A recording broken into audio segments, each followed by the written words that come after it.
ठीक है, तो we are starting with a new paper which is October November 2024। AS का पेपर है, 1 घंटे का है। This is paper 1 variant 1।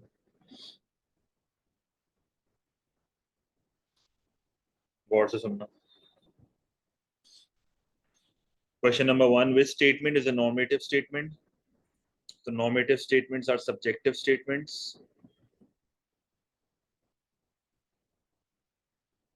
सही है। These are opinions, these are value judgements. सही है। इट कैन नॉट बी, मतलब these statements are not evidence based, मतलब आप ट्रू फॉल्स यस नो नहीं बोल सकते किसी के ओपिनियन को। They are always compared with positive statements. सही है। तो पॉजिटिव स्टेटमेंट्स क्या होती हैं?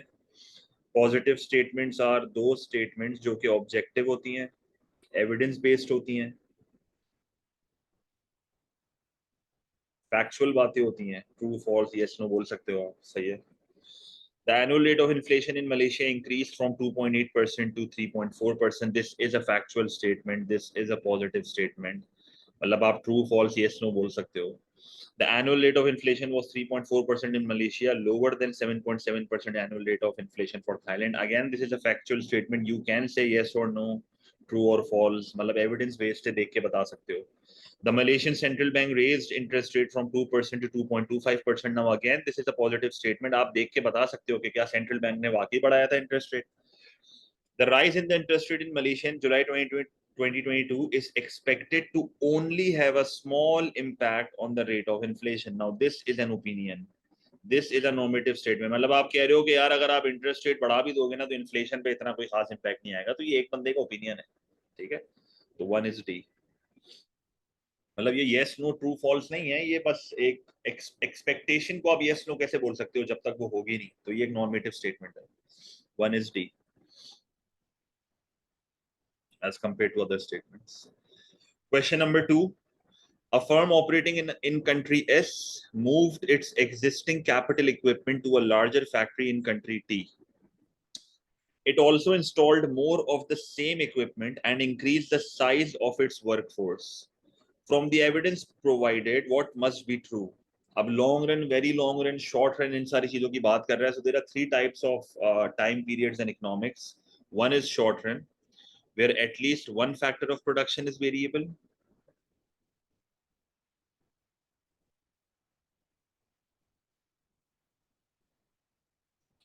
Others are fixed. अच्छा, नॉर्मली लेबर होता है वो। ठीक है। Long run is a time period where all of your factors of production are variable.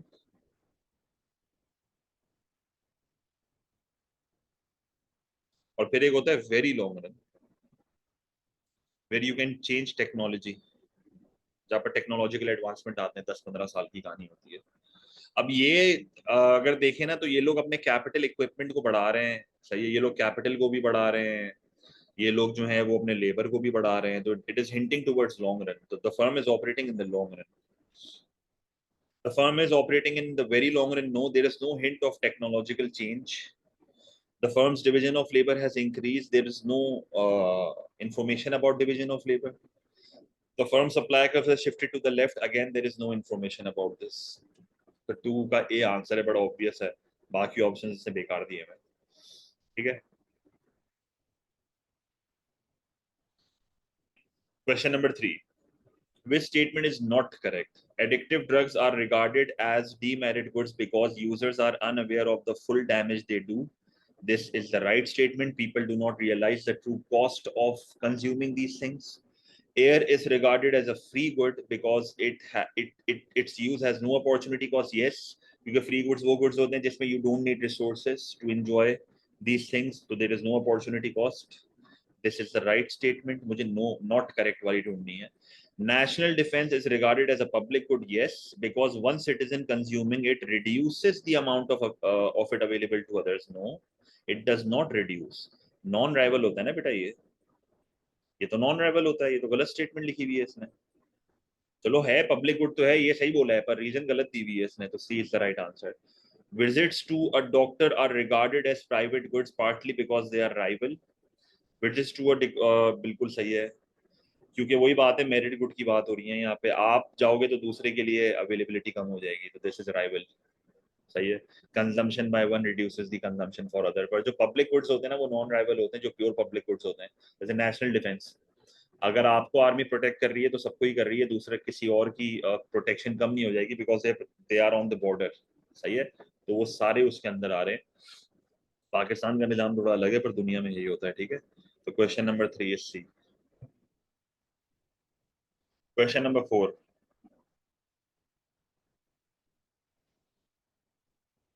the diagram show the production possibility curves. Which diagram shows constant opportunity cost? तो constant opportunity cost वे होती है where your factors of production are perfectly mobile. सही है। The rate of opportunity cost, the rate of switching remains the same. मतलब the opportunity cost ratios remains the same. मतलब अगर मिसाल के तौर पे रेट है one capital good is to two consumer good, तो वो हमेशा ये रहेगा। मतलब एक कैपिटल गुड बढ़ाओ दो कंज्यूमर गुड, एक कैपिटल गुड बढ़ाओ दो कंज्यूमर गुड, एक कैपिटल गुड बढ़ाओ दो कंज्यूमर गुड, कम होते जाएंगे, तो the rate remains the same. और आपको याद होगा कि लीनियर पीपीसी बनता है, तो यही आंसर है इसका। ये जो बी है ना, ये इंक्रीजिंग अपॉर्चुनिटी कॉस्ट है। सही है। इंक्रीजिंग अपॉर्चुनिटी कॉस्ट अगर आपको याद हो तो उसमें बेसिकली अपॉर्चुनिटी कॉस्ट रेशियोज पढ़ते हैं, अपॉर्चुनिटी कॉस्ट बढ़ती है because there is immobility of resources. You should know the knowledge about the ratios. सही है, ये आजकल बहुत पूछ रहा है पेपर में, पुराने सवालों में भी बहुत है। आप पेपर पता नहीं कर रहे हो नहीं कर रहे, अल्लाह ही बेहतर जानता है, पर आपको मिलेंगे ऐसे एमसीक्यूज। और यहाँ पर आपका जो पीपीसी होता है वो कॉनकेव टू दी ओरिजिन होता है या बोर्ड आउटवर्ड्स होता है। मतलब बेसिकली यहाँ पर सिनेरियो ऐसा है कि फॉर एग्जांपल एक कैपिटल गुड बढ़ाया तो एक कंज्यूमर गुड फॉरगो हुआ, एक कैपिटल गुड बढ़ाया तो दो कंज्यूमर गुड फॉरगो हुए, फिर एक कैपिटल गुड बनाया तो तीन कंज्यूमर गुड फॉरगो हुए, फिर एक और कैपिटल गुड बनाया तो चार कंज्यूमर गुड फॉरगो हुए। So the opportunity cost keeps on increasing. जैसे जैसे कैपिटल गुड बना रहे हो तो कंज्यूमर गुड ज्यादा ज्यादा ज्यादा फॉरगो होता जा रहा है, क्योंकि लेस सूटेबल रिसोर्सेज अब आती जा रही है। ठीक है,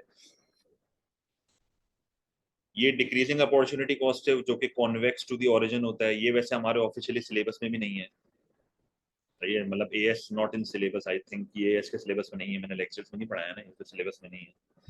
सही है, और ये तो कुछ है ही नहीं, ये तो फालतू ऑप्शन। ठीक है, तो 4 इज ए। क्वेश्चन नंबर 5,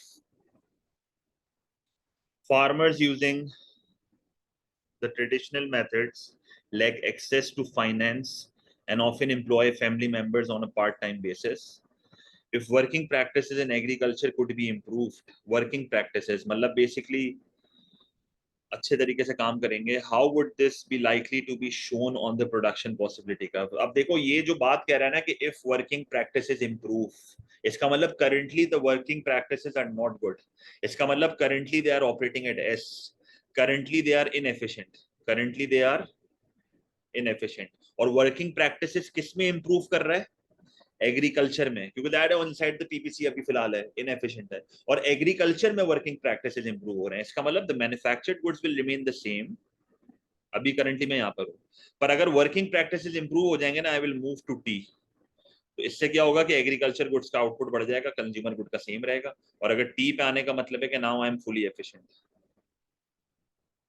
सही है, तो S to T movement show करेगी कि यार हाँ वर्किंग प्रैक्टिसेस इंप्रूव हो गए हैं। और वर्किंग प्रैक्टिसेस जो है वो सिर्फ कहाँ पर इंप्रूव हो रहे हैं? एग्रीकल्चर में हो रहे हैं, क्योंकि सवाल में मेंशन किया हुआ है। ठीक है, तो 5 is C. Read the question very carefully. R to T इसलिए नहीं हो सकता बेटा, आर टू टी क्योंकि करेंटली ये कह रहा है कि वर्किंग प्रैक्टिस अच्छे नहीं है, तो मैं आर पे कैसे हो सकता हूँ? मैं फुली एफिशिएंट तो हूँ ही नहीं। और आर टू टी आपको ये थोड़ी शो कर रहा है कि वर्किंग प्रैक्टिस इंप्रूव हो रहे हैं। आर टू टी तो आपको अपॉर्चुनिटी कॉस्ट का कॉन्सेप्ट शो कर रहा है। मैं करेंटली हूँ ही नहीं अच्छा, तो मैं अभी फिलहाल इनसाइड द पीपीसी हूँ। ठीक है, 5 इज सी।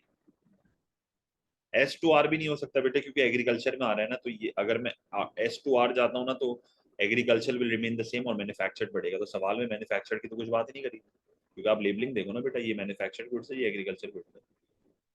तो 5 is C. Question number 6, in a particular year 12,000 units of a good are sold at $1 per unit. In a later year 14,000 units are sold at $1.2 per unit. If consumer tastes have remained constant, what could account for the change between the 2 years? अगर आप एक चीज notice करो तो selling price भी बढ़ रही है, क्वांटिटी भी बढ़ रही है। इसका मतलब यहाँ पर जो है ना वो डिमांड में चेंज डिमांड में चेंज आया होगा, क्योंकि अगर आप इसका ग्राफ भी बनाओ ना, मतलब ऐसा सिर्फ एक ही सिनेरियो में पॉसिबल है। अगर मैं यहाँ ग्राफ बनाऊँ ना आपके लिए, ऐसा सिर्फ एक ही केस में पॉसिबल है। मतलब this is demand and supply, ये आपकी इक्विलिब्रियम प्राइस और क्वांटिटी है, ठीक है। तो this is supply, this is demand. अब करंटली सेलिंग प्राइस कितनी है, $1, और अभी यूनिट्स कितने, 12,000। सही है। ऐसा सिनेरियो सिर्फ तभी पॉसिबल है जब आपकी डिमांड राइटवर्ड शिफ्ट हो जाए। ऑप्शंस देखोगे तो समझ जाओगे, बट डिमांड जब राइटवर्ड शिफ्ट होगा ना, तभी ये पॉसिबल है कि आपकी प्राइस जो है वो 1.2 हो गई और आपकी क्वांटिटी भी बढ़ गई है। और क्वांटिटी कितनी हो गई है, 14,000।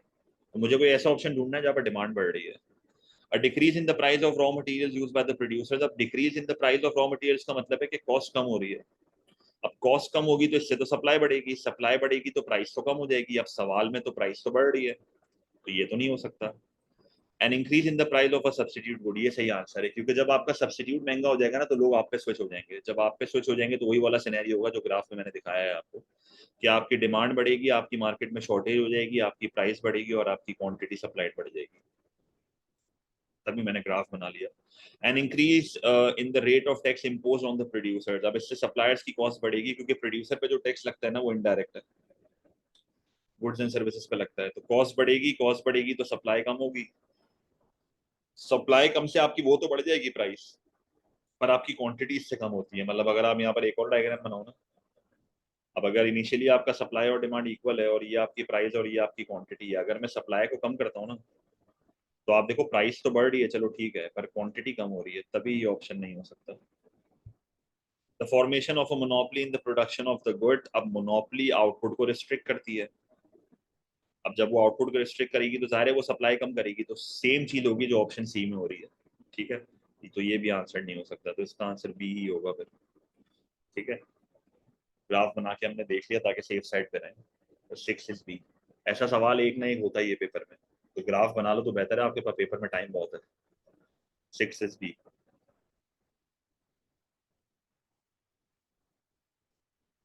Question number 7. What is most likely to cause an increase in the consumer surplus in the market for a normal good?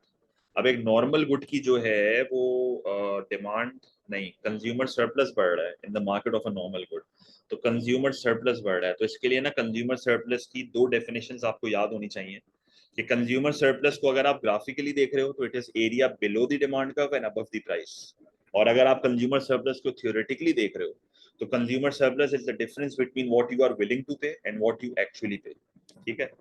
तो हम ग्राफिकली ही कर पाएंगे इसको। एन इंक्रीज इन कंज्यूमर इनकम्स, तो इससे आपकी डिमांड बढ़ रही है। इसका आंसर मेरे को यही लग रहा है। अगर मैं इसका ग्राफ बनाऊं ना आपके सामने, मुझे वाई एक्सिस से टच करना पड़ेगा ग्राफ, क्योंकि कंज्यूमर सरप्लस दिखाना है। तो ये आपकी सप्लाई है, ये आपकी डिमांड है, this is your price and this is your quantity. सही है। आप देखो अगर मैं डिमांड को राइटवर्ड शिफ्ट करता हूँ ना, बल्कि पहले ओरिजिनल कंज्यूमर सरप्लस देख लो, this is the original consumer surplus, ठीक है। Area below the demand curve and above the market price. ये चीज तो क्लियर है ना, area below the demand curve and above the market price. अब अगर आप देखो जब मैं डिमांड कर्व को राइटवर्ड शिफ्ट कर रहा हूँ ना, तो डिमांड कर्व जब राइटवर्ड शिफ्ट हो रहा है तो this is my new price and this is my new quantity. अब आप क्लियरली देख लो कि जो नया ट्राइंगल आ रहा है वो कितना बड़ा है। तो नए ट्राइंगल से मुझे ये अंदाजा हो रहा है कि हाँ भाई कंज्यूमर सरप्लस वाकई बढ़ गया है, क्योंकि अब देखो ये मेरा नया कंज्यूमर सरप्लस है। तो क्लियरली समझ आ रहा है कि the area which is blue is greater then the area which is yellow. तो जब डिमांड राइटवर्ड शिफ्ट होती है और सप्लाई अपनी जगह पे रहता है ना, तो इससे कंज्यूमर सरप्लस बढ़ता है, ठीक है। तो इसका आंसर ए होगा। N increase in the number of substitute goods. अब सब्स्टिट्यूट गुड्स अगर आपके मार्केट में बढ़ जाएंगे तो इससे तो आपकी डिमांड कम होगी, तो इससे तो उल्टा कंज्यूमर सरप्लस कम होना चाहिए, क्योंकि आपका एरिया, अगर मैं इसी डायग्राम को रिवर्स कर दूं, अज्यूम करो कि मैं इनिशियली यहाँ पर था, अब इतना बड़ा कंज्यूमर सरप्लस था, पर जब डिमांड कम हो जाएगी तो एरिया छोटा नहीं हो जाएगा।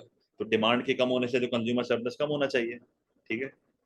और अगर आप इसको दूसरे एंगल से भी देखो, N increase in the number of substitute goods, इससे आपकी डिमांड इलास्टिक हो जाएगी। और इलास्टिक डिमांड में आपको याद है ना कि इनिशियल कंज्यूमर सरप्लस लो होता है, याद है। इलास्टिक डिमांड में आप देखो फ्लैटर डिमांड कब बनता था तो कंज्यूमर सरप्लस कितना लो होता था इनिशियल वाला।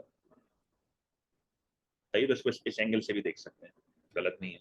N increase in the price of a complementary good, इससे तो क्लियरली आपकी डिमांड गिरेगी, क्योंकि अगर गाड़ी महंगी हो जाएगी तो पेट्रोल की डिमांड तो गिरेगी, तो डिमांड गिरेगी तो इससे कंज्यूमर सरप्लस फॉल होगा। N increase in the price of the good, generally जब प्राइस बढ़ती है तो उससे भी कंज्यूमर सरप्लस गिरता है, क्योंकि अगर आप ग्राफ बनाओ, this is the demand curve and this is the current price.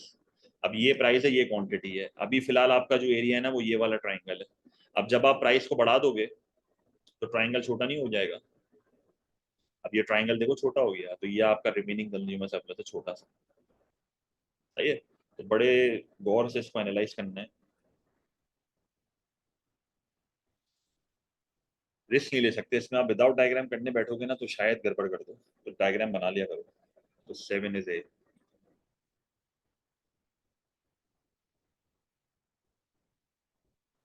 Question number 8, the table shows Lee's and Yim's price elasticity of demand for restaurant meals and cinema tickets. There is a rise in the price of restaurant meals. अच्छा, restaurant meals जो हैं उनकी price बढ़ रही है। सही है, restaurant meals की प्राइस जो है वो बढ़ रही है, और सिनेमा टिकट्स की प्राइस जो है वो फॉल हो रही है। What can be concluded after these price changes? तो एक चीज अपने पास यहाँ पर लिख लो, जो मुझे ऑप्शंस दिख रहे हैं ना वहां से मुझे रेवेन्यू एक्सपेंडिचर वाली बातें करनी है। तो पहले तो तुम एक चीज याद कर लो जो मैं बहुत बार बता चुका हूँ, कि इलास्टिक डिमांड में प्राइस का एंड रेवेन्यू एक्सपेंडिचर का जो रिलेशनशिप होता है वो क्या होता है, नेगेटिव। और इन इलास्टिक डिमांड में जो प्राइस और रेवेन्यू एक्सपेंडिचर का रिलेशनशिप होता है वो क्या होता है, पॉजिटिव। और एक और बात, जब भी आप किसी पीईडी की वैल्यू को रीड कर रहे हो, जब भी आप किसी पीईडी के कोफिशिएंट को देखते हो, तो you have to ignore the negative sign, just consider the size, just consider the size. ये बेसिक बातें हैं, ये कभी गलती नहीं करना बेटा, ये ओ लेवल में नहीं हो आप। तो इलास्टिक में the PED is greater than 1 and inelastic में the PED is lesser than 1 irrespective of the sign. अब अगर आप नोट करो तो ली की अगर मैं देखता हूँ यहाँ पे, तो रेस्टोरेंट मील की प्राइस बढ़ रही है, तो पहले तो ना मैं हाईलाइट कर लेता हूँ, जैसे ये 1.2 जो है ना ये इलास्टिक है, ठीक है, ये 0.8 की है इन इलास्टिक, इसी तरीके से ये 1.3 की है इलास्टिक, और ये 0.7 की है इन इलास्टिक। अब रिलेशनशिप से देख लेते हैं, बड़ा सिंपल है। अगर रेस्टोरेंट मील की प्राइस बढ़ रही है ना, तो ली का जो टोटल एक्सपेंडिचर है ना वो कम होना चाहिए, क्योंकि इलास्टिक डिमांड में नेगेटिव रिलेशनशिप है, तो इसका टोटल एक्सपेंडिचर विल फॉल। और यिम का जो टोटल एक्सपेंडिचर है ना वो बढ़ जाएगा, because the relation is positive. तो उससे देख लें रिलेशन से। सिनेमा टिकट्स अगर सस्ती हो रही है तो ली का एक्सपेंडिचर कम होगा, because the demand is inelastic positive relationship. पर इसका एक्सपेंडिचर बढ़ जाएगा क्योंकि the demand is elastic negative relationship. अब सारी चीजें यहाँ पर हमने कर दी है रिलेशन के बेसिस पे, कि प्राइस बढ़ी एक्सपेंडिचर कम हो गया नेगेटिव रिलेशनशिप, प्राइस बढ़ी एक्सपेंडिचर बढ़ गया पॉजिटिव रिलेशनशिप, क्योंकि इनइलास्टिक में पॉजिटिव होता है। प्राइस गिरी एक्सपेंडिचर कम हो गया पॉजिटिव रिलेशनशिप, क्योंकि demand is inelastic. Price Giri expenditure बढ़ गया negative relationship, because the demand is elastic. तो मैंने पहले ही आपके लिए यहाँ पर लिख दिया। अब ऑप्शंस देख लेते हैं। Restaurant owner will receive more income. अच्छा, अब रेस्टोरेंट ओनर के पॉइंट ऑफ व्यू से देखते हैं। भाई रेस्टोरेंट के ओनर का एक जगह रेवेन्यू कम हो रहा है, क्योंकि देखो रेवेन्यू और एक्सपेंडिचर इक्वल होते हैं बेटा, रेवेन्यू और एक्सपेंडिचर इक्वल होते हैं, ये तो हमने देखा है। तो एक तरफ उनका रेवेन्यू गिर रहा है और दूसरी तरफ उनका रेवेन्यू बढ़ रहा है, तो हम ये नहीं कह सकते कि they will receive more income. मैं यहाँ पर उल्टा ये बोलूंगा कि there income will be uncertain, क्योंकि मुझे नहीं पता रेवेन्यू कितने से बढ़ रहा है और कितने से गिर रहा है। Lee will spend more money on both cinema tickets and restaurant meals. अच्छा, कह रहा है कि ली जो है वो रेस्टोरेंट मील्स पे भी ज्यादा स्पेंड करेगा, जो कि नहीं हो रहा है, और सिनेमा टिकट्स पे भी ज्यादा स्पेंड करेगा, जो कि नहीं हो रहा है। तो दोनों चीजें यहाँ पर नहीं हो रही है, नो। ठीक है, Yim will spend more money on both cinema tickets and restaurant meals। तो Yim का अगर आप देखो तो रेस्टोरेंट मील पे भी ज्यादा खर्चा कर रहा है और सिनेमा पे भी ज्यादा खर्चा कर रहा है, तो Yim वाली स्टेटमेंट ये बिल्कुल सही कह रहा है। Cinema owners will receive less income, again वही सवाल है, एक तरफ सिनेमा ओनर्स का रेवेन्यू कम हो रहा है और दूसरी तरफ उनका रेवेन्यू बढ़ रहा है, तो अगेन मैं यही बोलूंगा इट विल बी अनसर्टेन। तो 8 का आंसर सी होगा। वैसे ये है एमसीक्यू बहुत आसान, पर इसने बहुत घुमा के दिया हुआ और लंबी हुई है, और ये बहुत रिपीटेड एमसीक्यू है। अगर एक बच्चा पिछले 10 साल के पेपर कर रहा है ना, तो वो ये पेपर ये क्वेश्चन तो बिना पढ़ी टिक मार देगा, क्योंकि ये बहुत बार रिपीट हो चुका है, बहुत बार, ये पहली बार नहीं आया है। ठीक है, तो अगर आपने अच्छे खासे पेपर कर लिए तो 7, 8, 9 तो आपको ऐसे दिखेंगे जो रिपीटेड है, आपको उसमें सोचना भी नहीं पड़ेगा। तो जिन बच्चों की प्रैक्टिस बहुत ज्यादा होती है ना, तो उनका पेपर बहुत जल्दी हो जाता है। तो वो जो नए सवाल होते हैं ना, उन पर ज्यादा फोकस कर सकते हैं पेपर में, क्योंकि पुराने सवाल तो उनको याद होते हैं। Question number 8 is C.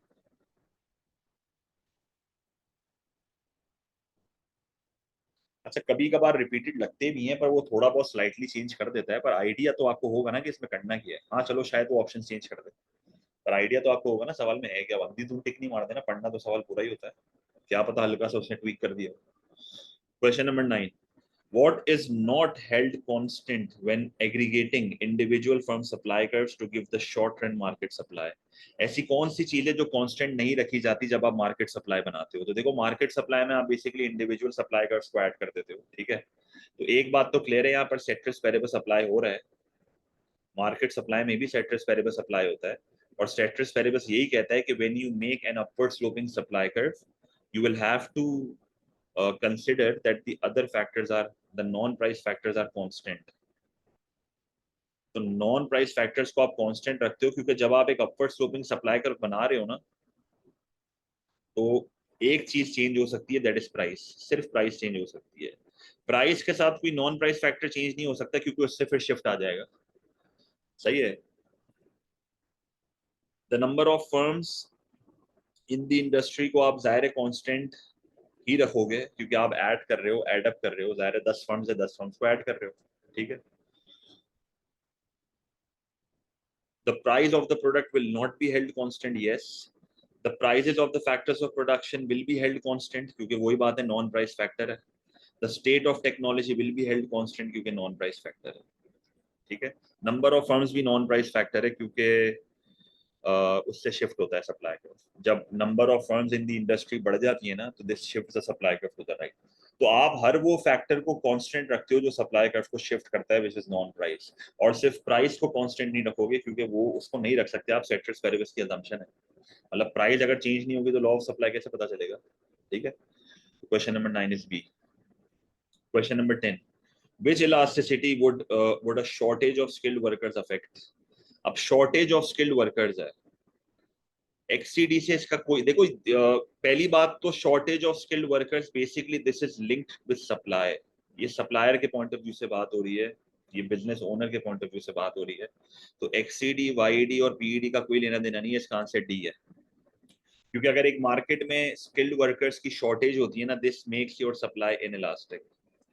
Why does it make your supply inelastic? क्योंकि अगर आपके प्रोडक्ट की डिमांड बढ़ भी जाएगी ना, और आपका प्रोडक्ट मार्केट में महंगा भी हो जाएगा, तो आप क्वांटिटी सप्लाइड इतनी आसानी से नहीं बढ़ा पाओगे due to shortage of skilled workers. तो this makes your supply inelastic, this makes a supplier not so responsive to changes in price. तो ये इनइलास्टिक सप्लाई होता है। Then it's D. Question number 11, D1 shows an individual's initial demand curve for public transport. What would cause the demand curve to shift to D to D1? So basically, demand curve is shifting to the left. तो public transport की जो demand है वो कम हो रही है। तो public transport की डिमांड कैसे कम होगी? The cost of running the individual car rises. अगर एक इंडिविजुअल को गाड़ी महंगी पड़ रही है, तो गाड़ी की कॉस्ट बढ़ चुकी है, तो पब्लिक ट्रांसपोर्ट की डिमांड तो बढ़नी चाहिए, क्योंकि वो पब्लिक ट्रांसपोर्ट पे स्विच हो जाएगा। The individual is banned from driving, again they will switch to public transport. तो public transport की demand बढ़ जाएगी। The price of the public transport rises, this will cause a movement along the demand curve.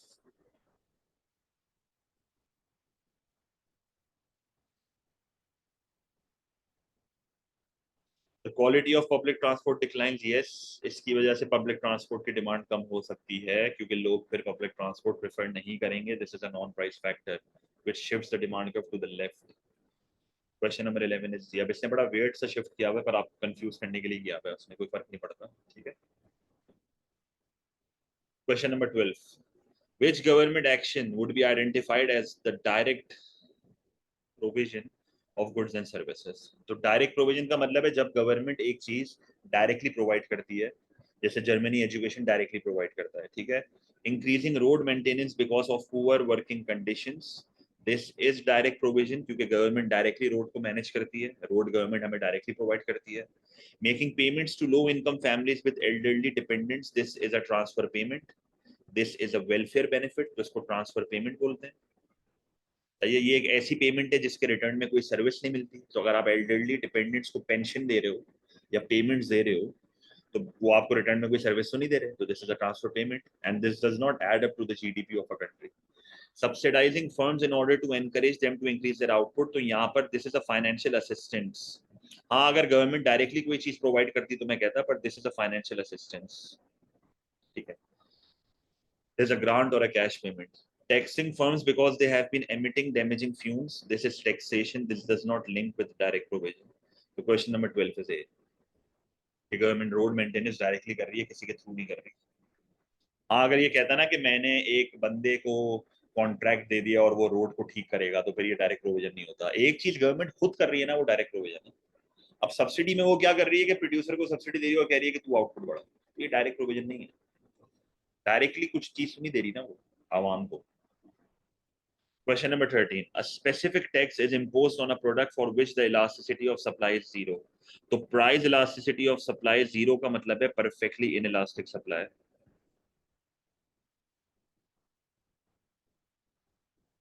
Specific tax का मतलब होता है per unit tax. और एक good पे लग रहा है tax, so this is an indirect tax. Which statement is correct? अब इसमें ना इतनी लंबी करने से बेहतर ये है कि नोट्स में एक टेबल है, वो यहाँ मैं अटैच कर देता हूँ. एक मिनट रुक जाओ. आपके नोट्स में एक टेबल है, तो अपन लंबी नहीं कर रहे.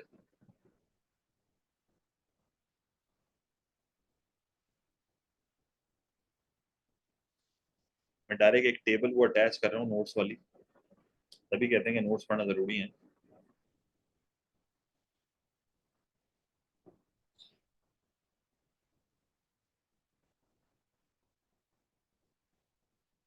ये टेबल याद कर लो हमेशा के लिए. देखो टेबल क्या है. सब्सिडी के लिए भी सेम रूल्स हैं. सब्सिडी के लिए भी सेम रूल्स हैं. बस बर्डन की जगह बेनिफिट आ जाएगा. जहां जहां बर्डन लिखा है ना, बर्डन की जगह बेनिफिट आ जाएगा. सब्सिडी में भी सेम रूल्स अप्लाई होते हैं, बट फर्क ये है कि सब्सिडी इज अ बेनिफिट. क्या रूल्स हैं याद कर लो.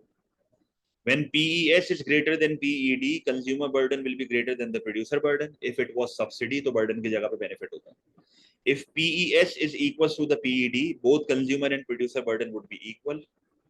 If PED is greater than PES, producer burden would be greater than the consumer burden or benefit. If PES is zero, the whole incidence will fall on the producer. There will be no consumer burden. If PED is zero, the whole incidence will fall on the consumer, no producer burden. PES अगर infinite है तो पूरा burden consumer पे आएगा, और अगर PED infinite है तो पूरा बर्डन प्रोड्यूसर पे आएगा. ये टेबल रट्टा मारनी है आपको, क्योंकि एमसीक्यू में घुमाएगा. आप देखो ये सवाल ऐसे है जिधर आप पेपर में आपका दिमाग नहीं चलेगा. ये कह रहा है स्पेसिफिक टैक्स जो है वो एक प्रोडक्ट पे लगा है जिसकी price elasticity of supply is zero. तो आपको ये झट से ये टेबल याद आनी चाहिए. अब PES जीरो है. PES जीरो में पूरा बर्डन किस पे गिरता है? प्रोड्यूसर पे गिरता है. सारा बर्डन जो है वो प्रोड्यूसर पे गिरता है. तो जब PES जीरो होता है तो सारा बर्डन प्रोड्यूसर पे गिरता है. तो इसको यहाँ पर मैं हाईलाइट कर रहा हूँ. तो मेरा आंसर क्या होगा? The burden of this tax will fall entirely on the consumers. No. The burden of this tax will fall entirely on the suppliers. Yes. The 13th answer is B. The burden of this tax will fall mainly on consumers. No. Mainly का मतलब है थोड़ा बहुत, मतलब majority. The burden of this tax will fall mainly on suppliers. No. So do rectify this table. The 13th answer is B. Question number 14. A government wishes to intervene in a free market. Free market वो है जहाँ पर demand and supply के basis पे सब चल रहा होता है. To allocate healthcare at the socially optimal level. Socially optimal level का मतलब क्या होता था? Socially optimum level of output, एक ऐसा आउटपुट का लेवल जो सोसाइटी के लिए सबसे बेस्ट है. Which combination correctly identifies the reason for government intervention in the healthcare market. मतलब गवर्नमेंट क्यों हेल्थ मार्केट में इंटरवीन करती है? Health care consumption in a free market is under consume. तो लोगों को कंज्यूम कराने के लिए इंटरवीन करते हैं ताकि ये और कंज्यूम करें. हेल्थ केयर की production in a free market is less, under produced, under consumed. Merit good की बात हो रही है ना बेटा. Under produced, under consumed, under allocated, overcharged. The provision of information in a free market, too little. There is too little information about the benefits of healthcare. People do not realize the true benefits of consuming these things. तभी तो government advertisement की policy लगाती है. ये चीजें under consumed और under produced होती हैं, तभी तो गवर्नमेंट सब्सिडी की पॉलिसी लगाती है. ठीक है, तो ये हमसे रीजन पूछ रहा है कि क्यों गवर्नमेंट पॉलिसी लगाती है, तो ये वजह है. 14 is C. Question number 15. The table shows the consumer price index for a country. ठीक है. The table shows the consumer price index for a country. Which statement about the period 2008 and 2013 is correct? Now this is the CPI. मैंने आपको क्या बोला था, अगर CPI से आपको रेट ऑफ इन्फ्लेशन निकालना है तो आपको एक फॉर्मूला लगाना पड़ेगा which is new minus old divided by old multiplied by 100. So you have to calculate the percentage changes. तो अगर मैं 100 से 104 जाता हूं, so the percentage change in price will be +4%, positive 4%. इसका मतलब आपकी इकोनॉमी में प्राइस जो है वो 4% से बढ़ रही है. अगर मैं 104 से 102 जाता हूं तो परसेंटेज चेंज कितना है बेटा, निकाल के दिखा दो जरा. सीपीआई कम हो रहा है तो परसेंटेज चेंज कितना है बताओ जरा. अगर मैं 104 से 102 पे आता हूं तो what is the percentage change in, what is the percentage change, आएगा तो नेगेटिव में क्योंकि सीपीआई कम हो रहा है. तो आप बेसिकली परसेंटेज चेंज निकालोगे न्यू माइनस ओल्ड का फॉर्मूला लगा के. तो बेसिकली आप क्या करोगे, 2 को 104 से डिवाइड कर दोगे. तो आपको ये अलग अलग फॉर्मूले लगाने पड़ेंगे. ठीक है, तो क्या आंसर आ रहा है, -1.2%. सो दिस इज -1.2, -1.92, सही 1.92%. इसका मतलब प्राइस जो है वो 1.92% से कम हो रही है. अगर मैं 102 से 105 आता हूँ तो सीपीआई वापस बढ़ रहा है, this is a positive change. तो यहाँ पर हमारे पास आंसर आ रहा है +2.94%. इसका मतलब अब प्राइस जो है वो 2.94% से बढ़ रही है.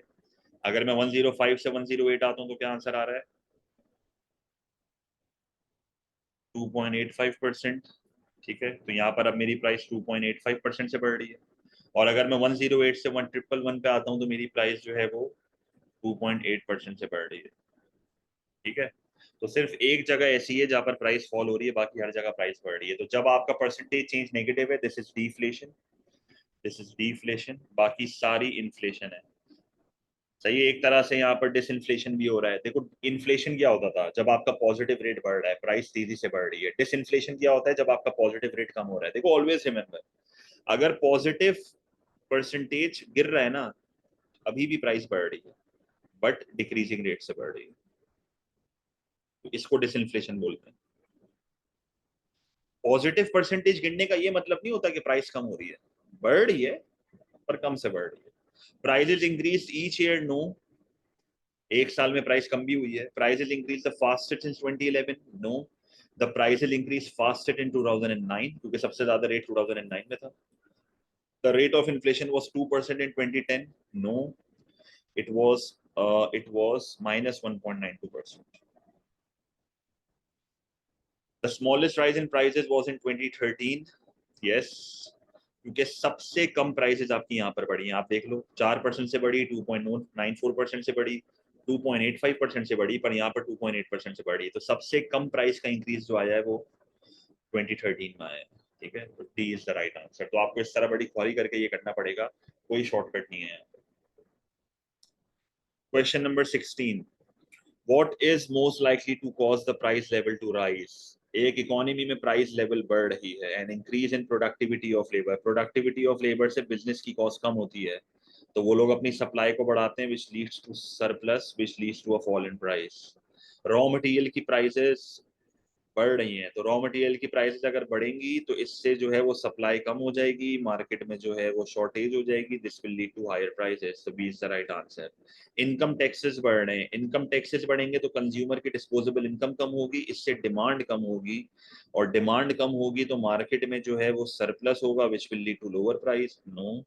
सब्सिडीज पेड टू प्रोड्यूसर्स अगर बढ़ जाएंगी तो again this will lead to lower cost because it is a grant और अ कैश पेमेंट, तो इससे सप्लाई बढ़ेगी, फिर मार्केट में जो है वो यहाँ पर सरप्लस होगा, और फिर जो है वो आपकी प्राइस कम हो जाएगी. तो ये भी आंसर नहीं हो सकता. तो 16 is B. Question number 17. What is most likely to increase a country's circular flow of income? तो circular flow of income में दो चीजें देखी जाती हैं, एक आपका देखा जाता है इंजेक्शंस और एक आपकी देखी जाती है विड्रॉल्स. Withdrawals are leakages. अगर आपको याद हो, इंजेक्शंस में आपकी इन्वेस्टमेंट आती है, गवर्नमेंट स्पेंडिंग आती है और एक्सपोर्ट का रेवेन्यू आता है. विड्रॉल्स में आपकी सेविंग आती है, टैक्सेस आते हैं और इम्पोर्ट्स आते हैं. Budget deficit increases. Budget deficit क्या होता है? बजट डेफिसिट का मतलब होता है जब गवर्नमेंट स्पेंडिंग टैक्स रेवेन्यू से ज्यादा है. अगर बजट डेफिसिट इंक्रीज हो रहा है तो इसका मतलब गवर्नमेंट की स्पेंडिंग बढ़ रही है और टैक्सेस जो है वो कम हो रहे हैं. इसका मतलब ये हुआ कि injections are greater than withdrawals. When injections, अच्छा इंजेक्शन का वेरिएबल जे होता है, ठीक है, तो मैं जे लिख रहा हूँ, जे इज ग्रेटर देन विड्रॉल, तो इससे तो आपका सर्कुलर फ्लो बढ़ेगा. बल्कि आंसर फिर यही होगा, सर्कुलर फ्लो बढ़ाना है ना मुझे. इंक्रीज का मतलब यही है कि injection is greater then withdrawal. Imports increase. Imports is a withdrawal, तो इससे तो आपके विड्रॉल बढ़ रहे हैं. तो इंक्रीज करने के लिए ना बेसिकली आपके इंजेक्शंस बढ़ने चाहिए और विड्रॉल्स कम होने चाहिए. Interest rate increase. Interest rate बढ़ेगा तो people will save more. Now saving is a withdrawal, क्योंकि लोग रिटर्न ऑन सेविंग बढ़ रहा है. एक्सचेंज रेट इंक्रीज हो रहा है. एक्सचेंज रेट इंक्रीज होने का मतलब है कि एक्सपोर्ट की प्राइस बढ़ रही है और इंपोर्ट की प्राइस जो है वो कम हो रही है. सही है. तो एक्सपोर्ट का रेवेन्यू आपका यहाँ पर कम हो जाएगा, इसका मतलब आपके इंजेक्शंस कम हो रहे हैं. क्या कम हो रहे हैं? इंजेक्शंस कम हो रहे हैं. तो ये तो मसला है. और इंपोर्ट का एक्सपेंडिचर बढ़ जाएगा तो विड्रॉल्स बढ़ रहे हैं, अगेन मसला है. ये भी नहीं हो सकता. तो 17 का आंसर ये होगा. Question number 18. A country with a constant population experiences 5% increase in its nominal GDP during a year. तो nominal GDP वो GDP होता है which is not adjusted with inflation. In which situation will the average living standard be most likely to have increased during the year? Now population is constant, so everything which is related to per head is irrelevant. सही है, everything related to per head is irrelevant. ठीक है.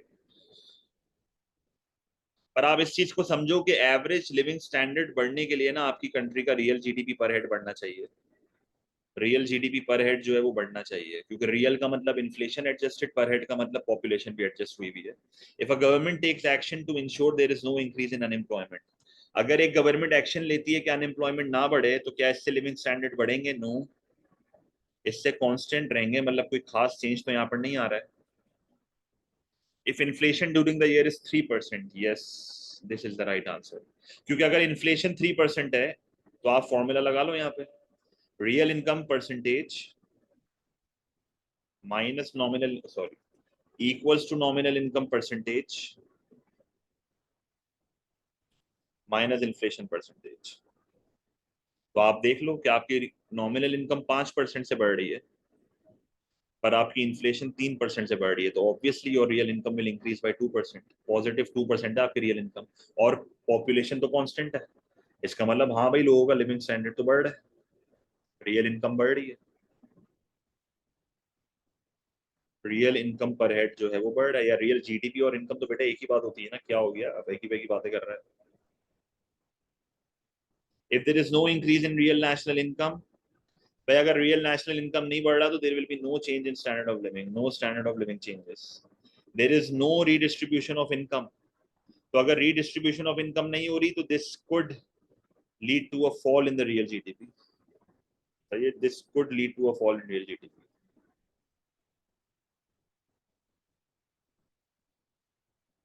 क्योंकि redistribution अगर नहीं होगी ना तो पुअर सफर करेगा, ये तो उल्टा स्टैंडर्ड ऑफ लिविंग को कम कर देगा. ये अपनी जगह पे रखेगा बेसिकली. खैर 18 का बी है. ठीक है. Question number 19. Which combination correctly identifies the necessary information to construct an accurately labeled graph of a normal short run aggregate supply? तो short run aggregate supply का ग्राफ हम कैसे बनाते थे? This is price level. Macro का graph है ना. यहाँ पर मैं लिखता था रियल जीडीपी और फिर हम एक अपवर्ड स्लोपिंग लाइन बनाते थे, एसआरएएस. तो gradient of the SRAS curve should be positive. Why it should be positive? Because it is an upward sloping line. Upward sloping line का gradient हमेशा positive होता है. हॉरिजॉन्टल एक्सिस पे हम रियल जीडीपी लिखते हैं तो रियल आउटपुट भी लिख लो, एक ही बात है. क्वांटिटी तो बेटा माइक्रो में लिखते हैं, ठीक है, और प्राइस लेवल नहीं आ सकती. वर्टिकल वाई एक्सिस पे प्राइस लेवल लिखना है, प्राइस सिर्फ माइक्रो के ग्राफ में लिखते हैं, ये नहीं आ सकता. तो आंसर मेरा होगा बी. ठीक है, तो माइक्रो और मैक्रो की आपको लेबलिंग का फर्क पता होना चाहिए। 19 is B. Question number 20. A government makes two changes in income tax. The individual tax-free income allowance is increased. Individual tax free income allowance जो है वो बढ़ रही है। इसका मतलब क्या हुआ कि आप जिस अमाउंट पे टैक्स देना शुरू कर रहे हो वो अमाउंट अब बढ़ चुकी है। जैसे 50,000 तक टैक्स फ्री था, अब मैंने उसको लाख कर दिया है, अब लाख रुपए तक आपको कोई टैक्स नहीं देना है। इसका मतलब ये हुआ कि people keep more of their income, people keep more of their income, this is a good thing. Marginal rate of income tax is decrease. Marginal rate of tax क्या होता था याद है? Change in tax paid divided by change in income multiplied by 100। अगर marginal rate of tax कम हो रहा है ना, देखो मार्जिनल रेट ऑफ टैक्स क्या दिखाता था कि आप अपनी एडिशनल इनकम का कितना एडिशनल टैक्स दे रहे हो। अगर मैं मार्जिनल रेट ऑफ टैक्स को गिरा देता हूं ना, इसका मतलब additional income is tax less, मतलब जो आप एडिशनल पैसा कमा रहे हो उस पर कम टैक्स लग रहा है। Initial the additional income is taxed less, तो this is a good thing. सही है, इसका फायदा है।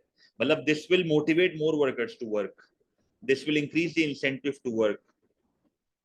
इंसेंटिव टू वर्क यहाँ पर जो है वो बढ़ जाएगा, इंसेंटिव टू वर्क हार्डर बढ़ जाएगा। और इससे ना आपका शॉर्ट टर्म एग्रीगेट सप्लाई बढ़ जाता है, क्योंकि जाहिर इकोनॉमी में ज्यादा आउटपुट अब क्रिएट होगा। How will this changes affect the aggregate demand and aggregate supply of an economy? अच्छा, जो पहली वाली चीज जो है ना, उसमें टैक्स फ्री अलाउंस बढ़ रही है, people keep more of their income, so this may increase consumption. ठीक है, दिस में इंक्रीज कंजम्पशन, तो इससे एडी तो बढ़ना है, तो एडी तो लाजमी इंक्रीज हो रहा है। और आपका शॉर्ट रन एग्रीगेट सप्लाई भी इंक्रीज हो रहा है, because people are more willing to work now because they have to pay less tax on their additional income, so they will be motivated. So the right answer is C. ठीक है, 20 का C होगा।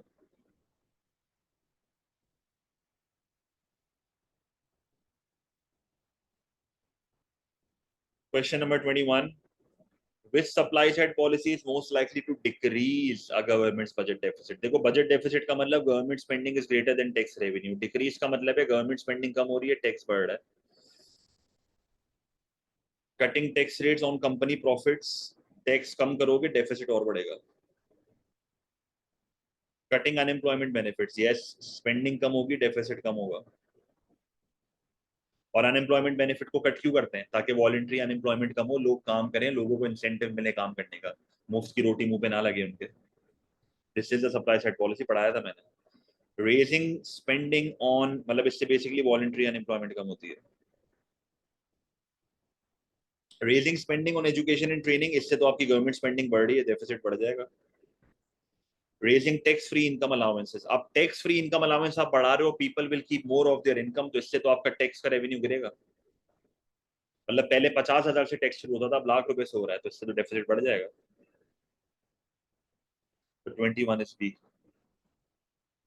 Question number 22. Which combination of fiscal and monetary policies would certainly be expansionary? तो fiscal का expansionary impact क्या होता है? जब आप गवर्नमेंट स्पेंडिंग बढ़ाते हो और टैक्स को कम करते हो। मॉनेटरी का क्या होता है? जब आप मनी सप्लाई को बढ़ाते हो, इंटरेस्ट रेट कम करते हो, एक्सचेंज रेट कम हो जाता है और रेगुलेशन को वीक कर देते हो। ठीक है, तो एडी बढ़ाना है बेसिकली मुझे, तो government spending should increase, taxes should decrease and the money supply should increase, तो C is the right answer. बड़ा आसान सवाल है ये। Question number 23.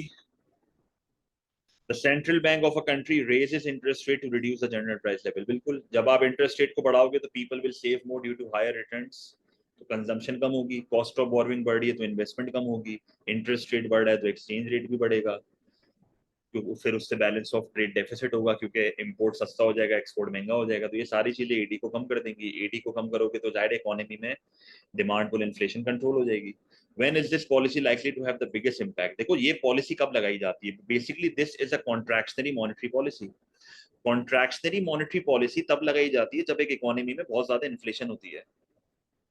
तो ये पॉलिसी कब लगाते हैं? What is the reason behind this policy? When there is a lot of inflation in the economy, when there is a lot of employment in the economy, economy full employment पे होती है, for example economy full employment पे, अब high inflation का मतलब क्या है कि इकोनॉमी ओवर हीट हुई हुई है, मतलब मिसाल के तौर पे इकोनॉमी अपने फुल एम्प्लॉयमेंट लेवल पे यहाँ पर है, तो यहाँ से तुम पीछे लाओगे ताकि ओवर हीटिंग कम हो। तो on the PPC the position of the economy on the PPC, क्योंकि अगर बिलो द पीपीसी होता ना फिर आप एक्सपेंशनरी पॉलिसी लगाते, क्योंकि फिर आपको एडी बढ़ाना होता है। Responsiveness of aggregate demand to interest rate elastic होना चाहिए, हाई। हाई रिस्पॉन्सिवनेस का मतलब क्या है कि अगर इंटरेस्ट बढ़े ना तो कंजम्पशन ज्यादा से गिरे, इन्वेस्टमेंट ज्यादा से गिरे, रिस्पॉन्सिवनेस ज्यादा होनी चाहिए, एडी ज्यादा से गिरे, तो इंटरेस्ट इलास्टिक होना चाहिए, तब ये सबसे ज्यादा पॉलिसी काम करेगी। ऐसा ना हो कि तुमने इंटरेस्ट बढ़ा दिया तो लोग पैसा बैंक में नहीं डाल रहे, लोग अभी भी कॉन्फिडेंट है, लोग अपनी स्पेंडिंग कर रहे हैं और इंटरेस्ट रेट के चेंज पे कोई रिस्पॉन्ड ही नहीं कर रहे। तो रिस्पॉन्सिवनेस हाई होनी चाहिए to changes in interest rate, वरना पॉलिसी फेल कर जाएगी। तो 23 is C. Question number 24. The table shows the trade in goods and services for an economy between 2019 and 2021. What would have most likely caused the change from 2019 to 2021? अब आप note करो, ये trade in goods and services का data दिया हुआ है। Basically this is balance of trade, this is export का revenue minus import का एक्सपेंडिचर। आप देख लो ये सारे डेफिसिट हैं, ये सारे डेफिसिट हैं क्योंकि नेगेटिव है ना, तो इसका मतलब import expenditure is greater then export revenue. तो डेफिसिट बढ़ रहा है, डेफिसिट बढ़ने का मतलब है कि एक्सपोर्ट का रेवेन्यू मजीद कम होता जा रहा है, इंपोर्ट का एक्सपेंडिचर मजीद बढ़ता जा रहा है, तो डेफिसिट बढ़ रहा है, ये मसला है। इंक्रीजिंग डोमेस्टिक अनएम्प्लॉयमेंट, इससे तो अनएम्प्लॉयमेंट बढ़ेगी तो लोगों की इनकम्स गिरेंगी, इससे तो इंपोर्ट का एक्सपेंडिचर कम होना चाहिए, और इससे तो आपका डेफिसिट जो है वो कम होना चाहिए, तो ये तो नहीं होगा। Increasing domestic rate of income tax, आप इनकम टैक्स बढ़ाओगे तो इससे डिस्पोजेबल इनकम गिरेगी, अगेन इससे इंपोर्ट का एक्सपेंडिचर गिरेगा, अगेन इससे डेफिसिट कम होना चाहिए, तो ये भी नहीं होगा। इंक्रीजिंग डोमेस्टिक इन्फ्लेशन, अगर आपके मुल्क में महंगाई है तो इसका मतलब क्या हुआ कि आपकी जो है हाँ, अगर आपके मुल्क में महंगाई है ना तो आपकी एक्सपोर्ट की प्राइस जो है वो बढ़ रही है और इंपोर्ट की प्राइस रिलेटिवली कम हो रही है, मतलब आपके मुल्क के लोगों को दूसरे मुल्क सस्ते लगेंगे, तो इससे आपका एक्सपोर्ट का रेवेन्यू गिरना शुरू हो जाएगा और इंपोर्ट का एक्सपेंडिचर जो है वो बढ़ना शुरू हो जाएगा, तो this will increase the deficit obviously. तो C is the right answer. Increasing import tariffs का मतलब टैक्स ऑन इंपोर्टेड गुड्स, तो इससे तो इंपोर्ट महंगा हो जाएगा, इससे तो इंपोर्ट का एक्सपेंडिचर मोस्ट लाइकली कम हो जाएगा, तो this will reduce the deficit again. तो 24 का सी इज द राइट आंसर। ठीक है, तो आसान एमसीक्यू था ये भी, पेपर जनरली आसान है ये, अब तक कुछ टेढ़ा आया नहीं है जिसमें वक्त लगा होगा। Question number 25, a government subsidies training to improve the skills of workers in the industrial sector of an economy, तो इससे आपकी ऑक्यूपेशनल मोबिलिटी बढ़ेगी। What is the most likely effect on the current account of the balance of payment? अब current account में trade in goods आता है, trade in services आता है, प्राइमरी इनकम आती है और सेकेंडरी इनकम आती है।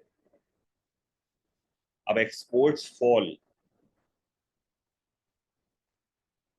देखो अगर वर्कर्स की ट्रेनिंग और वर्कर्स की स्किल्स इंप्रूव की जा रही है ना तो बेसिकली इससे इकोनॉमी में प्रोडक्टिविटी बढ़ेगी, और प्रोडक्टिविटी बढ़ने का मतलब है फर्म्स की कॉस्ट कम होगी, वो अपनी सप्लाई को बढ़ाएंगे, this will lead to lower price. अब ये लोअर प्राइस का मतलब है कि एक्सपोर्ट की प्राइस कम हो चुकी है, तो this will lead to higher export revenue, तो एक्सपोर्ट्स राइज होंगे, फॉल तो नहीं हो सकते, और इंपोर्ट्स पे डायरेक्ट इम्पैक्ट आना थोड़ा टाइम है। अगर इसको मैक्रो के पॉइंट ऑफ व्यू से देखो तो इसी तरह देखोगे कि कॉस्ट कम हो रही है तो शॉर्ट टर्म एग्रीगेट सप्लाई बढ़ेगा, this will lead to lower price level in the economy. इसको इस तरह देखो तो ज्यादा बेहतर है, तो एक्सपोर्ट सस्ता हो जाएगा, एक्सपोर्ट का रेवेन्यू बढ़ जाएगा। तो 25 का बी है। Basically, this is the supply side policy to improve the current account. Supply side policy हमने पढ़ा भी था, ये supply side policy used to improve the current account, वरना तो हम एक्सपेंडिचर स्विचिंग और एक्सपेंडिचर रिड्यूसिंग पॉलिसी पढ़ते हैं। ठीक है, 25 का भी है। Question number 26, using all of their resources efficiently, imports में इम्पैक्ट इसलिए नहीं आ रहा क्योंकि आपके मुल्क में चीजें सस्ती हो रही हैं तो लोग इंपोर्ट, मतलब डायरेक्ट इम्पैक्ट एक्सपोर्ट का ज्यादा बेहतर है, इनडायरेक्टली भी आप सोच सकते हो, पर सबसे ज्यादा डायरेक्ट इम्पैक्ट एक्सपोर्ट का आ रहा है, एक्सपोर्ट आपकी बढ़ेगी लाजमी। ठीक है। 26, using all of their resources efficiently, country X produces 6 million tons of wheat and 2 million tons of steel. तो country X जो है वो 6 मिलियन wheat और 2 मिलियन स्टील बना रही है, एंड कंट्री Y जो है वो 4 मिलियन wheat और 1 मिलियन स्टील बना रही है.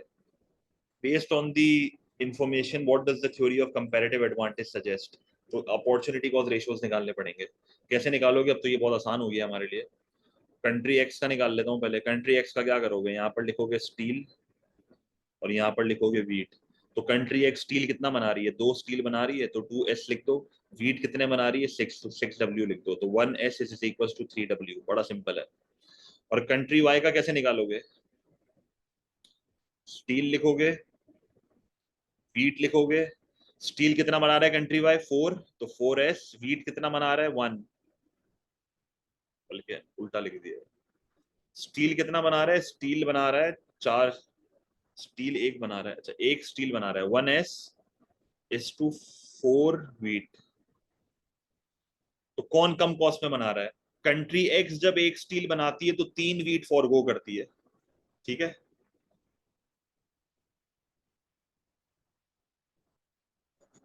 नहीं बेटा, अड़चन नहीं है.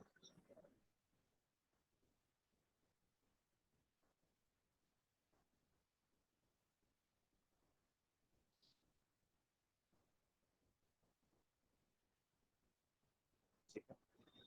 अच्छा, कंट्री एक्स जब एक स्टील बनाती है तो 3 वीट फॉरगो करती है, और कंट्री वाई जो है वो एक एस बनाती है तो 4 वीट फॉरगो करती है. इसका मतलब कंट्री एक्स की lower opportunity cost in producing steel, so country X should specialize in steel.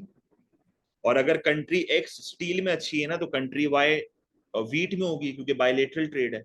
If one is good in steel, the other will be good in wheat, क्योंकि opportunity cost ratios तो different है, तो trade तो लाजमी तौर पे होगी. They should specialize in wheat. Based on this information, what does the theory of comparative advantage suggest? Country X should produce only steel, yes, because they have the comparative advantage. Country X will not gain from international trade, no, they will gain from international trade. Country Y has no comparative advantage, no, they have comparative advantage in wheat. Country Y will not gain from international trade, no, they will gain. क्योंकि जब opportunity cost ratios different होते हैं तो दोनों countries को फायदा होगा. अब वो किस रेशो में ट्रेड करते हैं, वो दो अपॉर्चुनिटी कॉस्ट के बीच का रेशो होता है, तो वो बात की बात है. 26 is it. Question number 27. Country X and Y are trade partners. An increase in which economic indicator in country Y is most likely to cause a fall in the exchange rate of country X? सवाल वापसी बढ़ो. ऐसी कौन सी चीज country Y में increase होगी जिसकी वजह से कंट्री एक्स का एक्सचेंज रेट फॉल हो जाएगा? मतलब कंट्री वाई में ऐसी कौन सी चीज इंक्रीज होगी जिसकी वजह से कंट्री एक्स का एक्सचेंज रेट जो है वो फॉल हो जाएगा, डेप्रिशिएट हो जाएगा. अगर कंट्री वाई में इकोनॉमिक ग्रोथ बढ़ती है, अगर कंट्री वाई में इकोनॉमिक ग्रोथ बढ़ती है तो कंट्री वाई का, लिख देता हूं यार, अगर कंट्री वाई में इकोनॉमिक ग्रोथ बढ़ती है तो कंट्री वाई का एक्सपोर्ट का रेवेन्यू बढ़ेगा, सॉरी इंपोर्ट एक्सपेंडिचर बढ़ेगा. कंट्री वाई का क्या बढ़ेगा? Import expenditure. तो कंट्री एक्स पे क्या इंपैक्ट आ रहा है? कंट्री एक्स का एक्सपोर्ट रेवेन्यू बढ़ेगा, तो इससे तो उनकी करेंसी की वैल्यू बढ़ जानी चाहिए. तो थोड़ा और दूर कर दो, वापस सुनना. सवाल में कह रहा है कि कंट्री वाई में ऐसी कौन सी चीज बढ़ेगी जिसकी वजह से कंट्री एक्स की करेंसी की वैल्यू कम हो जाएगी. अब जब कंट्री वाई में इकोनॉमिक ग्रोथ आएगी ना, तो कंट्री वाई में लोग ज्यादा पैसे कमाएंगे, तो वो इंपोर्ट ज्यादा करेंगे. जब वो इंपोर्ट ज्यादा करेंगे तो कंट्री एक्स का एक्सपोर्ट बढ़ेगा. कंट्री एक्स का एक्सपोर्ट बढ़ेगा तो कंट्री एक्स की करेंसी की डिमांड बढ़ेगी, कंट्री एक्स की करेंसी की वैल्यू बढ़ जाएगी. तो ये नहीं हो सकता. अगर कंट्री वाई में इन्फ्लेशन रेट बढ़ता है तो कंट्री वाई के लोगों को बाहर वाले मुल्क सस्ते लगेंगे, तो इसकी वजह से वो इंपोर्ट ज्यादा करेंगे, तो अगेन इनका एक्सपोर्ट बढ़ेगा, अगेन इनकी करेंसी की डिमांड बढ़ेगी, अगेन इनकी करेंसी की वैल्यू बढ़ जाएगी. अगर कंट्री वाई में मनी सप्लाई बढ़ती है तो कंट्री वाई में इंटरेस्ट रेट कम हो जाएगा. अगर कंट्री वाई में मनी सप्लाई बढ़ती है तो इंटरेस्ट रेट कम हो जाएगा, तो कंजम्पशन बढ़ेगी, इन्वेस्टमेंट बढ़ेगी, एडी बढ़ेगा, इनकम्स बढ़ेंगी. एक्सपेंशनरी मॉनेटरी पॉलिसी है ना, तो लोगों के पास ज्यादा पैसा आएगा, तो लोग इंपोर्ट ज्यादा करेंगे. जब ये इंपोर्ट ज्यादा करेंगे तो कंट्री एक्स का एक्सपोर्ट बढ़ेगा, करेंसी की डिमांड बढ़ेगी, करेंसी की वैल्यू बढ़ जाएगी. तो ये भी नहीं हो सकता. D is the right answer. अगर कंट्री वाई ट्रेड बैरियर बढ़ा देगी अगर कंट्री वाइड ट्रेड बैरियर बढ़ा देगी, अगर कंट्री वाइड टैरिफ बढ़ा देगी, अगर कंट्री वाइड कोटा लगा देगी, अगर कंट्री वाई एम्बार्गो कर देगी, ऐसी कोई भी हरकत करेगी तो कंट्री वाई का इंपोर्ट एक्सपेंडिचर कम होगा। कंट्री वाई का इंपोर्ट एक्सपेंडिचर कम होने का मतलब है कंट्री एक्स का एक्सपोर्ट कम हो जाएगा, तो कंट्री एक्स की करेंसी की डिमांड करेगी, which will lead to lower value of exchange rate. तो 27 is D. Easy question. Question number 28, which transaction is not recorded in the current account? Current account में trade in goods आता है, trade in service आता है, primary income आता है, secondary income आता है। प्राइमरी इनकम में आपकी इंटरेस्ट, डिविडेंड्स, प्रॉफिट्स ये सब आ जाते हैं। सेकेंडरी में आपकी एड्स, रेमिटेंसेस ये सब आ जाती हैं। Trade in goods and trade in services is the balance of trade which is export revenue minus import expenditure. So what is not recorded? Aid is recorded in the secondary income. S लिख रहा हूँ खाली। Exports of raw materials is recorded in trade in goods. Investment by a foreign company is not recorded in the current account, but it is recorded in the financial account. Financial account is not part of your syllabus. Payments of dividends to overseas investor, this is a primary income ka amount.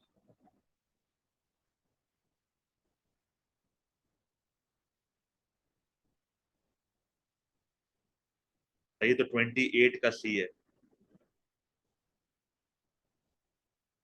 FDI बेटा financial account में आती है, FDI कभी भी primary में नहीं आती है। एफडीआई का जो प्रॉफिट्स होते हैं और जो जो मल्टीनेशनल आपके मुल्क में पैसा कमा के दूसरे मुल्क में बेचती है ना अपनी होम कंट्री में, वो जो प्रॉफिट होता है वो प्राइमरी में आता है। जो एफडीआई की अमाउंट होती है ना वो फाइनेंशियल अकाउंट में आती है, करंट अकाउंट में नहीं आती कभी भी। 28 is C. Question number 29. A government decides to place a tariff on imports of raw materials, तो इससे import की प्राइस जो है वो बढ़ जाएगी। Which statement about the impact of the tariff is correct? It will increase the cost of production for domestic firms, yes, क्योंकि imported raw material expensive हो रहा है।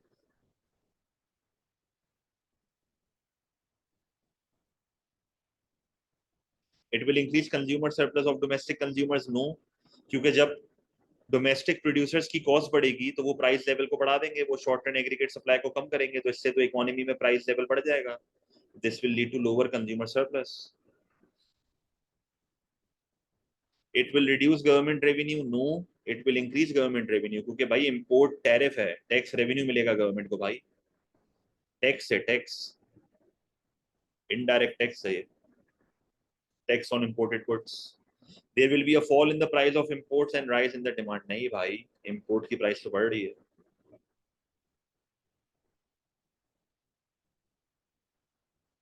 सही है। Question number 30, in which situation will a country terms of trade improve? तो terms of trade मैंने आपको बहुत बार बता दिया है, मैं वापस बता रहा हूँ कि टर्म्स ऑफ ट्रेड का एक फॉर्मूला आपको याद करना है।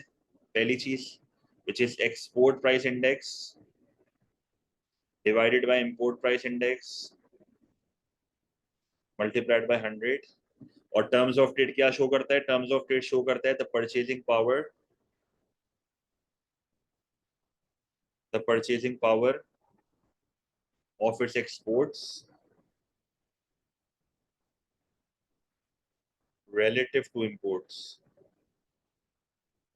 जैसे मिसाल के तौर पर अगर एक कंट्री का टर्म्स ऑफ ट्रेड बढ़ रहा है फॉर एग्जांपल, तो टर्म्स ऑफ ट्रेड बढ़ने का मतलब है आपकी एक्सपोर्ट्स की परचेजिंग पावर बढ़ रही है। इसको इस तरह याद करो, fewer exports can buy more imports.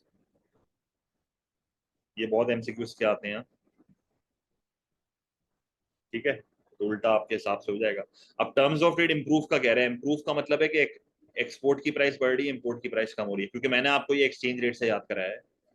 TOT बढ़ रहा है, इसका मतलब एक्सपोर्ट की प्राइस बढ़ रही है और इंपोर्ट की प्राइस कम हो रही है। मतलब नॉर्मली टीओटी और एक्सचेंज रेट का रिलेशन पॉजिटिव है, मैंने इस तरह आपको याद कराया था कि टीओटी बढ़ने का मतलब है करेंसी अप्रिशिएट हो रही है, तो एक्सपोर्ट की प्राइस बढ़ रही है, इंपोर्ट की प्राइस कम हो रही है, ऐसे याद करने का बोला था मैंने, ठीक है। तो कौन से ऑप्शन में ये हो रहा है? तो it's imports rise in value, देखो वैल्यू की तो बात नहीं हो रही, प्राइस की बात हो रही है। It's imports rise in volume, volume की भी बात नहीं हो रही।